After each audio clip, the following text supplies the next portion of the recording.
बोलो शंकर भगवान की जय। बोले हर हर महादेव, हर हर महादेव, हर हर महादेव शंभो। बोले काशी विश्वनाथ भगवान की जय।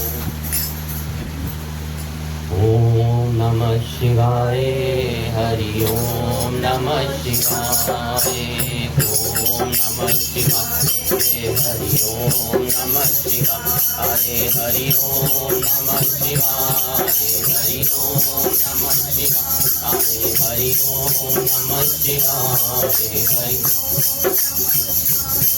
हरि ओम नमः शिवाय, हरि ओम नमः शिवाय, हरि ओम नमः शिवाय, ओम नमः शिवाय, हरि ओम नमः शिवाय, हरि ओम नमः शिवाय। अरे तो शिव नाम फोटो पे चढ़ गयो रे, अरे तो शिव नाम फोटो पे चढ़ गयो रे, तो समझो जीवन संवर गयो रे। साचे दरबार जो शिव नाम होठों पे चढ़ गयो रे, तो समझो ये जीवन संवर गयो रे।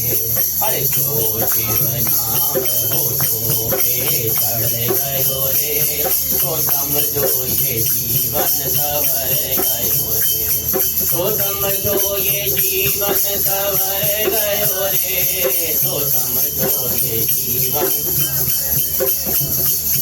तो समझो ये जीवन संवर गयो रे, तो समझो ये जीवन संवर गयो रे।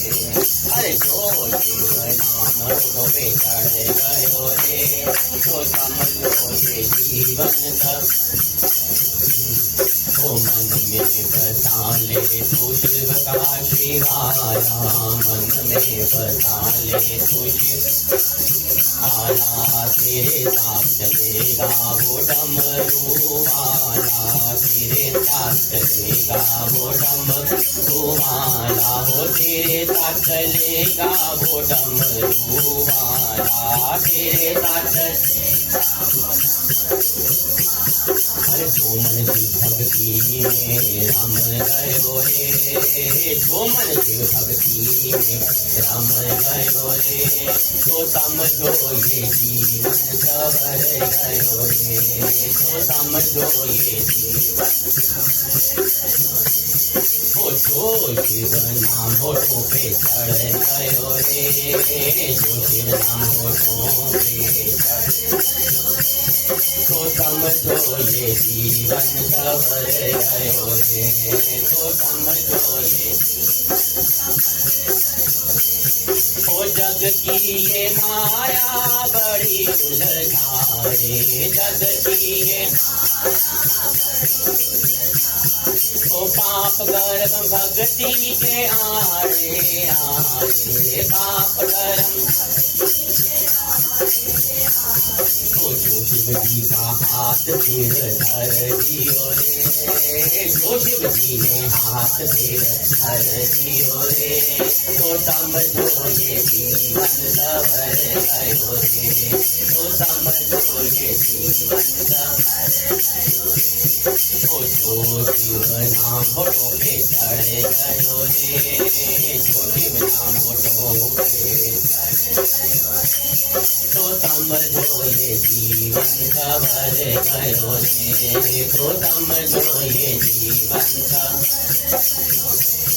अरे बम बम वासुकी का नाम बड़ा प्यारा, गम बम वासुकी वो इस नाम ने लाखों को है तारा, इस नाम। अरे जो भोलेनाथ ने हाथ पकड़ लियो रे, जब भोले ने हाथ को पकड़, तो समझो ये जीवन संवर गयो रे, तो समझो ये जीवन। अरे जो शिव नाम होठों पे चढ़ गयो रे, जो शिव नाम होठों पे चढ़ गयो रे, तो समझो ये जीवन सवर गयो रे, तो समझो ये जीवन सवर गयो रे, तो समझो ये जीवन सवर गयो रे। बोल काशी विश्वनाथ भगवान की जय। बोले हर हर महादेव शंभू।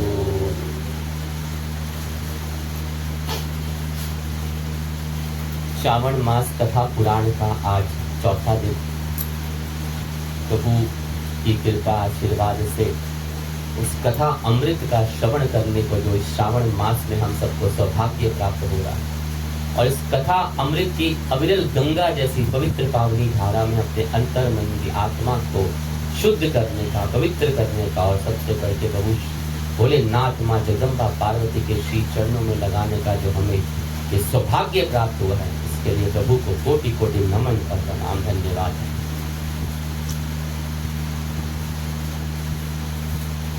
अब तक कथा में हम देख रहे हैं कि सनत कुमार जी द्वारा भगवान शिव को इस अमृत रस पान को कराने के लिए विस्तार पूर्वक जो विनती की गई, और इस जगत कल्याण के लिए भगवान ने उनकी उस विनती को स्वीकार कर पहले उनको संक्षेप में बताया और कल से उनको विस्तार पूर्वक बताया। भूमि शयन का, ब्रह्मचर्य का, भोजन का, व्रत का, यहाँ तक कि सबसे बड़ी प्रभु ने जो बात बोली कि जो अपने को सबसे प्रिय हो उसका त्याग करके उसी का दान और तो समर्पण करना तो सबसे बड़ा व्रत कहलाया जाता है। कथा को आगे बढ़ाते हुए भगवान भोलेनाथ कहते हैं कि हे सनत कुमार, अब मैं धारण पारण व्रत का वर्णन करूंगा, और प्रतिपदा के दिन से आरंभ करके सर्वप्रथम पुण्यावशन करना चाहिए। इसके बाद मेरी प्रसन्नता के लिए धारण पारण व्रत का संकल्प करना चाहिए। एक दिन धारण व्रत करें और दूसरे दिन पारण व्रत करें। धारण में उपवास और पारण में भोजन होता है। धारण पारण मतलब एक दिन उपवास मतलब बिल्कुल कुछ नहीं खाना, और दूसरे दिन भोजन किया जाता है। और श्रावण मास के समाप्त होने पर सबसे पहले पुण्याश्वच करना चाहिए, और इसके बाद हे मानद, हे सनत कुमार जी, आचार्य का अन्य ब्राह्मणों से गुरु का वर्ण करना चाहिए, और तत्पश्चात पावित्र तथा शिव कि स्वर्ण निर्मित प्रतिमा को जल से भरे हुए कुंभ पर स्थापित कर रात में भक्ति पूर्वक पूजन करना चाहिए तथा पुराण श्रवण आदि के साथ रात भर जागरण करना चाहिए। बोलिए हर हर महादेव। अलग अलग तरह के श्रावण में किए जाने वाले व्रत अनुष्ठान नियम के बारे में प्रभु इतने विस्तार पूर्वक बता रहे हैं, तभी श्रावण मास को इतना सबसे प्रिय प्रभु का बताया गया। और इसमें किए गए, इस एक महीने में किए गए व्रत नियम हमारे को पूरे 12 मास में किए गए व्रत नियमों का फल प्राप्त करा देते। कहते हैं प्रातः काल अग्नि स्थापन करके विधि पूर्वक होम करना चाहिए, हवन करना चाहिए, यज्ञ करना चाहिए। और त्र्यंबकम यजामहे सुगंधिम पुष्टिवर्धनम उर्वारुकं बंधनान् मृत्योर्मुष्टिमामृतात्। इस मंत्र से तिल मिश्रित भात से यही आहुति डालनी चाहिए।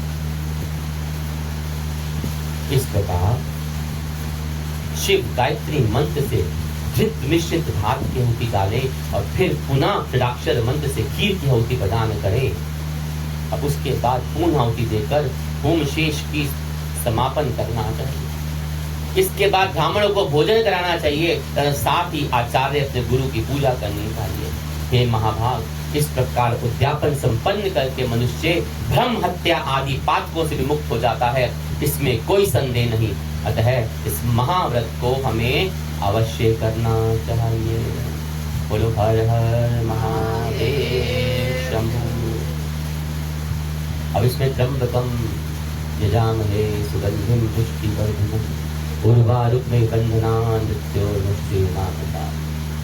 इस मंत्र का चर्चा है। अब त्र्यंबकेश्वर महादेव, त्र्यंबकेश्वर ज्योतिर्लिंग महाराष्ट्र के नासिक के त्र्यंबकेश्वर शहर में बसे हैं। गोदावरी नदी के तट पर महादेव का, कहते हैं ये शिवलिंग जो है स्वयं प्रकट हुआ, ज्योतिर्लिंग है स्वयं, जहाँ भगवान भोलेनाथ प्रकट होगा उनके अपने चिन्ह के रूप में। आज भी कहते हैं ज्योतिर्लिंग में भगवान भोलेनाथ माँ पार्वती स्वयं विराजते हैं, किसी तरह स्थापित नहीं किया गया है।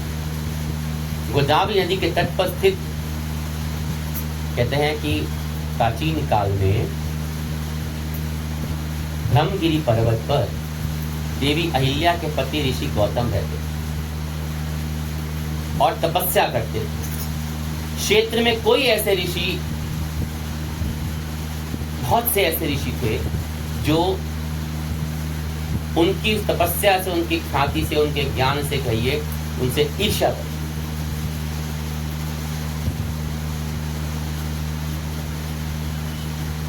और उन्हें नीचा दिखाने की हरदम उनका प्रयास रहता है दूसरे ऋषि।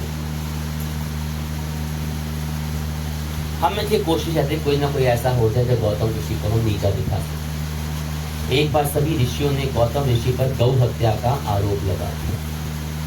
गौ हत्या का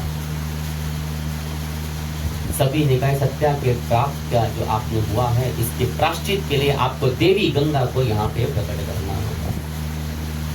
देवी गंगा को यहाँ पे प्रकट करना होगा, तब आपके इस गौ हत्या का जो है इसकी आपको मुक्ति मिल सकेगी। तब गौतम ऋषि ने शिवलिंग की स्थापना करके उसकी पूजा शुरू कर दी और कहते हैं कि ऋषि गौतम की भक्ति से प्रसन्न होकर भगवान शिव ने माता पार्वती से प्रकट हुए, उनको दर्शन दिए और भगवान ने वरदान मांगने को कहा। तब गौतम ऋषि ने शिव जी से देवी गंगा को स्थान पर भेजने का वरदान दिया। देवी गंगा ने कहा कि अगर भगवान शिव यहाँ पे रहेंगे मैं तभी यहाँ पे रहूंगी। बोलिए हर हर महादेव। कहते हैं कि देवी गंगा के इस शर्त जो रखी गई उन्होंने कि अगर भगवान शिव यहाँ पे रहेंगे मैं तब यहाँ पे रहूंगी। तो भगवान शिव ने वहाँ ज्योतिर्लिंग के स्वरूप में अपने आप को विराजमान किया, जिसे कहते हैं त्र्यंबकेश्वर ज्योतिर्लिंग। और देवी गंगा और गौतमी के रूप में वहां पे बहने लगी और गौतमी नदी के एक नाम गोदावरी भी है। कहा जाता है कि गोदावरी गंगा की बड़ी बहन है और उन्हीं के रूप में वहां विराजती है। बहुत प्राचीन है और शिवलिंग के अंदर, शिवलिंग ऐसा नहीं जैसे शिवलिंग देखते हैं कि अंदर ज्योतिर्लिंग अंदर की तरफ, और इसके अंदर एक में 3 पिंड हैं इस ज्योतिर्लिंग में, जो ब्रह्मा विष्णु महेश के तौर पे, ये ब्रह्मा विष्णु शिव के तौर पे जाने जाते हैं। कहते हैं तीनों का वास, इसे त्र्यंबकेश्वर कहा जाता है। तीनों ईश्वर यहाँ जो है वो तीनों के तीनों वहाँ पे विराजमान है। और त्र्यंबकेश्वर मंदिर के इसमें और भी है, कहते हैं जब ब्रह्मगिरी पर्वत के ऊपर माँ गोदावरी प्रकट हुई तो एक पेड़ के तने के नीचे प्रकट हुई और वो आज भी स्थान है। पेड़ के नीचे से ही वो नदी गंगा नदी के रूप में विराजती है और छोटे कुंड में गिरती है। उस कुंड के आगे पर्वत है और पर्वत में जाके आगे समुद्र मिल जाता है, कहा जाता है। तो कहते तब उन्होंने जो संत महापुरुष होते हैं, जो वो हमेशा की बात कहते हैं, अपना स्वार्थ नहीं सोचते। वो हमेशा कहते कि जब हुआ तो जगत का कल्याण हो, ये भी कारण होगा। तो प्रभु ने, गौतम ऋषि ने प्रभु से कहा कि प्रभु ये तो आगे सीधी निकल जाएंगी, तो समझ लेंगी, प्रकट होकर विराजमान लुप्त हो गई ये तो फिर वहां से वो लुप्त होती हैं, आगे गौतम कुंड में आती हैं, वहां से फिर प्रकट होती हैं जहाँ पे उन्होंने अपने स्थान में करके अपना प्रायश्चित किया था, वहां से फिर लुप्त हो जाती हैं और आगे शिव की जटाओं के धौर पे बहती हैं और वहां से फिर लुप्त होकर नीचे तप्त में गिरती हैं, वहां से होकर नीचे ब्रह्म सरोवर में, वहां से वो नदी रूप में विशाल। और वहां पे देखेंगे तो बहुत सुंदर शेष शय्यत विष्णु विराजमान के चरण कमल से गौती गंगा, और जहाँ पे लुप्त हो रही वो नहीं दिखती, गिरती हैं, उसके बाद लुप्त होती है दोबारा नहीं दिखती पर्वत के ऊपर। हम गए हैं, बहुत अद्भुत स्वरूप है।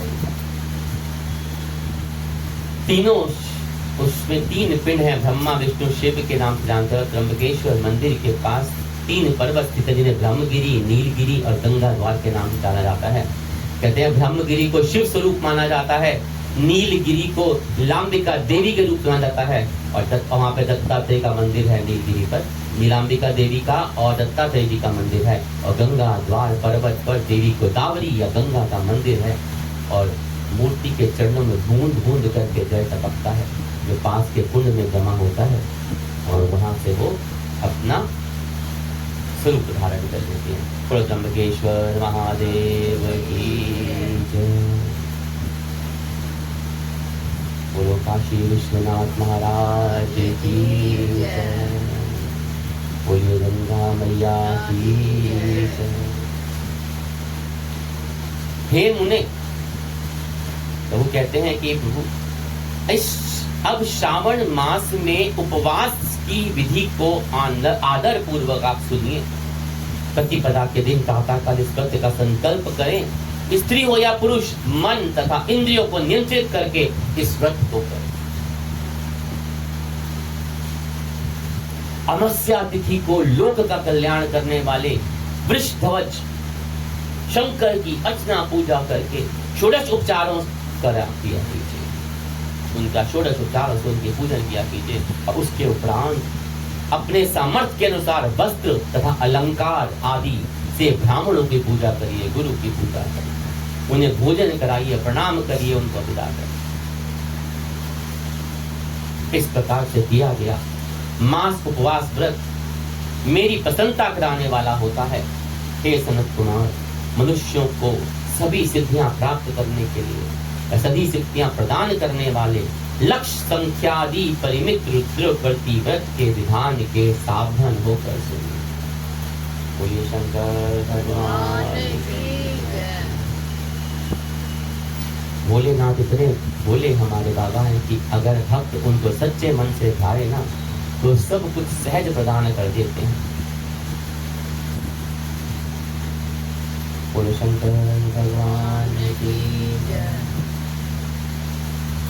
ओम नमः शिवाय, हरि ओम नमः शिवाय, ओम नमः शिवाय, हरि ओम नमः शिवाय, ओम नमः शिवाय।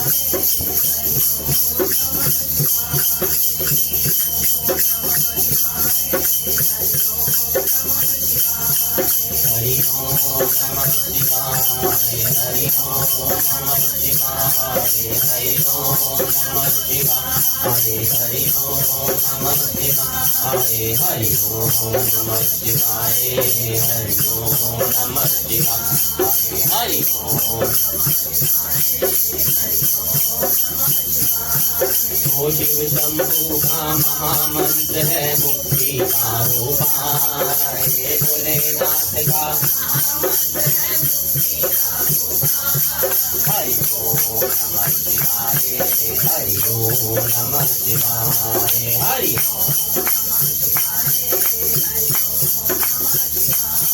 अरे जब जब डोले जीवन मैया शिव की शरण में आओ, जब जब डोले हो सारे जग के हैं मुख मैया शिव की महिमा गाओ, सारे ओ संकट आए जी घबराए, जब जब मन घबराए, ओम नमः शिवाय, हरि ओम नमः शिवाय, हरि ओम नमः शिवाय, हरि ओम नमः शिवाय, हरि ओम नमः शिवाय, हरि ओम नमः शिवाय, हरि ओम नमः शिवाय, हरि ओम नमः शिवाय, हरि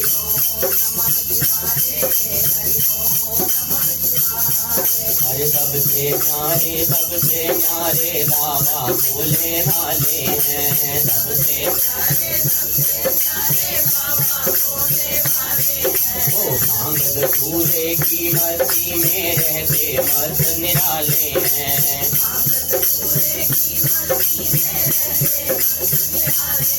अरे बम बम बम बोले कहते जाओ जो दम आए जाए, बम बम बोले कहते जाओ जाए। हरि ओम नमः शिवाय, हरि ओम नमः शिवाय, हरि ओम नमः शिवाय, हरि ओम हरि ओम नमः शिवाय, हरि ओम नमः शिवाय, हरि ओम नमः शिवाय, हरि ओम नमः शिवाय, हरि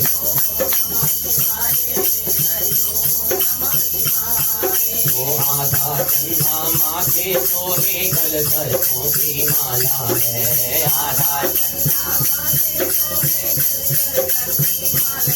तो तेज भाई के तेज से निकले सूरज ये उजियारा है, तेज भाई के तेज से निकले सूरज ये उजियारा।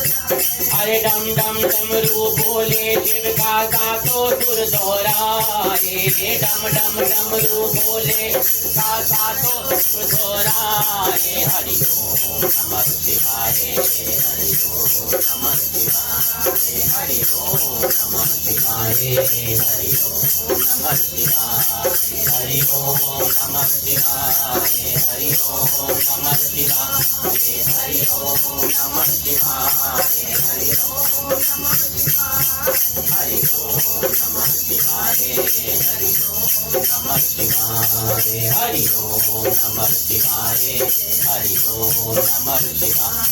ये विपदा आई राम तिहारी, शिव शक्ति का जाप किया, विपदा हर बजरंगी की शक्ति बन के राम का शिव ने साथ दिया, बजरंगी की हरे रामेश्वर की पूजा करके राम यही दोहराए, रामेश्वर की हरि ओम नमः शिवाय, हरि ओम नमः शिवाय, हरि ओम हरि ओम नमः शिवाय, हरि ओम नमः शिवाय, हरि ओम हरि ओम नमः शिवाय, हरि ओम नमः शिवाय, हरि ओम हरि ओम नमः शिवाय, हरि ओम नमः शिवाय। बोलो शंकर भगवान की जय। कहते हैं मनुष्यों के सभी सिद्धियां प्रदान करने वाले लक्ष्य संख्या परिमित रुद्रवर्ती व्रत के विधान को सावधान होकर सुनिए। अत्यंत आदर पूर्वक कपास के 11 तंतुओं की बत्तियां बनानी चाहिए। वे रुद्रवर्ती नाम वाली बत्तियां मुझे प्रसन्न करने वाली होती। मैं श्रावण मास में भक्ति पूर्वक दिवांग के देव गौरीपति महादेव के इन एक लक्ष्य संख्या वाली बत्तियों से निरंजन करूंगा। इस प्रकार श्रावण मास के प्रथम दिन विधि पूर्वक संकल्प करके महीने भर प्रतिदिन शिव जी का पूजन कर 1000 बत्तियों से निरंजन करें और अंतिम दिन 71,000 बत्तियों से निरंजन करें। प्रतिदिन 1000 बत्तियों से निरंजन करें और अंतिम दिन 71,000 बत्तियों से प्रभु का निरंजन करें। बोलिए हर हर महादेव। अथवा प्रतिदिन 3000 बत्तियों से आदर पूर्वक अर्पण करें प्रभु को और अंतिम दिन 13,000 बत्तियां समर्पित करके अथवा एक ही दिन में 1 लाख बत्तियां मेरे समक्ष जला दीजिए। बोलिए हर हर महादेव। प्रचुर मात्रा में घृत में भिगोई हुई मतलब घी में भिगोई हुई जो स्त्री बत्तियां होती हैं वो मुझे अत्यंत प्रिय होती है। तत्पश्चात मुझ विश्वेश्वर का पूजन करके कथा श्रवण करिए। बोलिए शंकर भगवान की जय। बोलिए काशी विश्वनाथ भगवान की जय।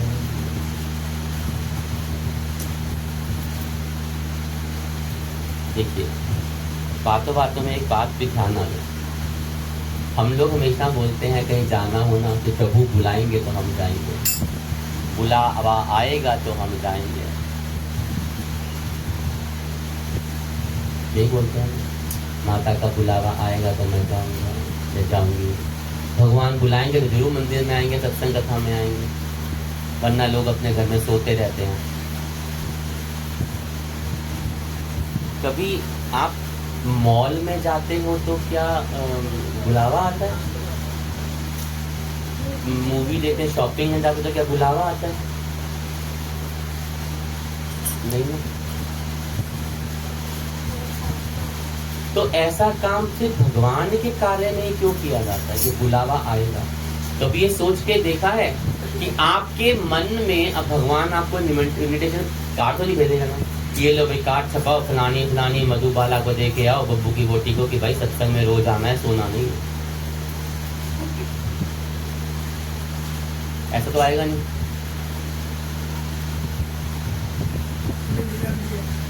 सारे ही हैं। और मेरे को सामने दिखे, मैंने उसका नाम दे दिया।